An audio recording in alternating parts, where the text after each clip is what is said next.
Anti narcotics force Punjab کی بڑی کارروائی اندرون اور بیرون ملک میں منشیات سمگلنگ کی کوشش کو ناکام بنا دیا۔ لاکھوں روپے مالیت کی منشیات برآمد۔ فیصل آباد انٹرنیشنل ایئرپورٹ پر دوران تلاشی منشیات برآمد ہوئی۔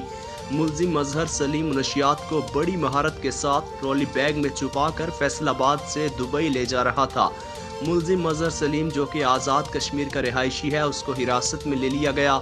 برآمد ہونے والی منشیات میں 1.218 کلو گرام ہیروئن شامل ہے، جبکہ دوسری کارروائی فیصل آباد میں واقع امین پور روڈ مرضی پورہ چوک کے قریب ہوئی۔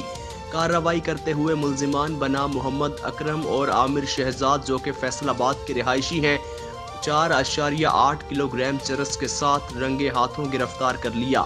مزید تفتیش کا عمل جاری ہے۔